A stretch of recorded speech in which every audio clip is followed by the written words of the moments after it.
munaasabad la daafuraya xarunta teknoolajiyada Tabarak ICT Solution qaybtiya Baydhabo yalka gobodii Horyaal Hotel magaalada Baydhabo munaasabadantii iyo socotimay bal ka falaqeeyay walyaabo iyo gobadaas xarunta teknoolajiyada Tabarak iyadoo xarunta iyo bulshada Soomaaliyeed iyo ku caawiya sida isticmaalka sistemyada la isticmaalo caafimaadka aan jaamacado muqaydo tribal agency-da hoteelada iyo hano kala dadkii munaasabada ku hadalay bay hambaliyaan darana maamulka xarunta Tabarak iyadoo ka dhiirgeliyeen antiyo si wadan barnaamijkan faa'iidadan la bulshada ku nool magaalada Baydhabo ee xarunta gobolka Bay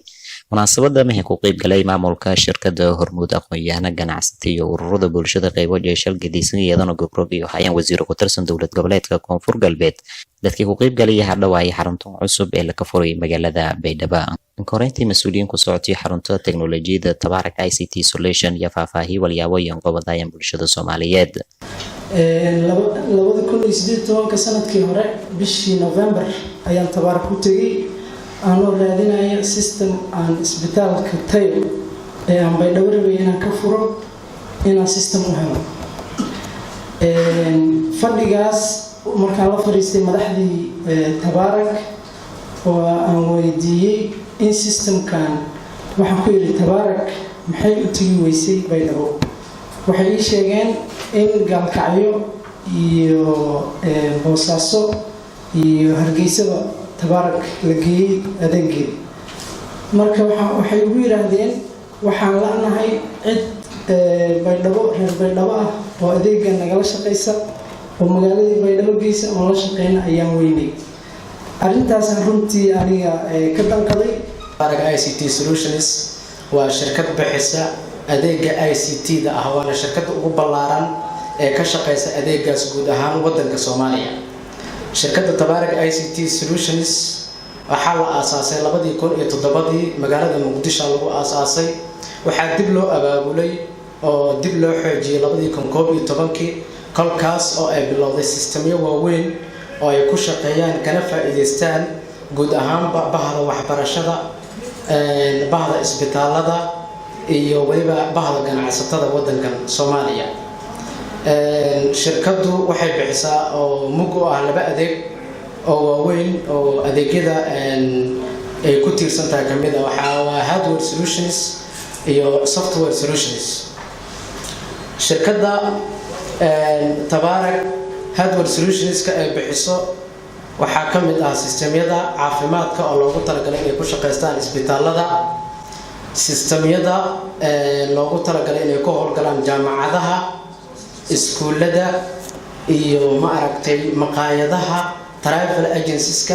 hoteelada iyo sistemyada shaqada iyo shaqaalaha ama human resource management-ga iyo wax la mid ah shirkaddu vision-keeda waxa weeyaan inay qaadato mas'uuliyadda ah leading role model in ICT industry in ku qaybgalayaalka munaasabada iyo iska jaray ganacsiga iyo aqoon-yahano oo goobta ku hadalay bay hadhawaayeen xarunta cusub ee magaalada Baydhabo la ka furay iyo sidoo kale dan hambaliyayna maamulka xarunta Tabarak ICT Solution kan baqaadna Tabarak higdid meelana maamulka Tabarak hambaliyo sababtoo ana ma aha company-ga Hormuud suuq jeyntii ah لكن كصعد بدل مجاله ميل كست عن كليوها ميل كست أنا سادة هاتوي وعبرشة عافماتك جناع السير كل الدول هذا هو أنا سادة software system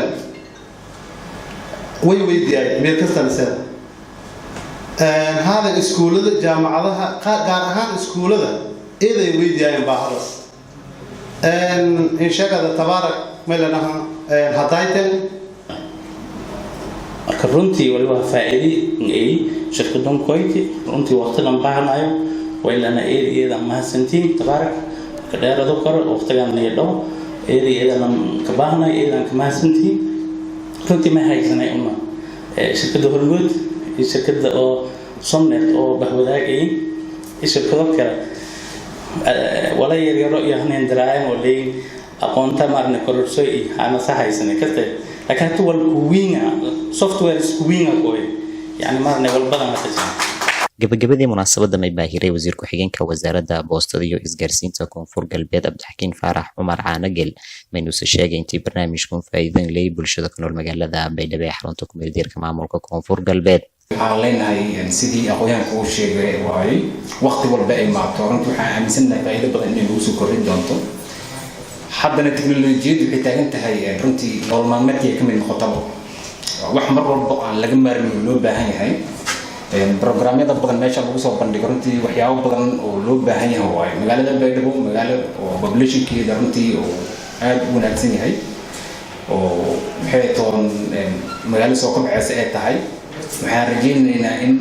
aad iyo aad loogu faa'iideysto anagana maxay toon wasaaradda boostada isgaarsiin ahaan waxaan rajaynaynaa shirkadaha noocan kale inay aad u soo dhaweeyno sidii magaalada ay u imaan lahaayeen runtii qayb ay ugu noqon lahaayeen. Faisal Maxamed Isaaq, telefishinka iyo raadiyaha dowladda koonfur galbeed magaalada Baydhabo.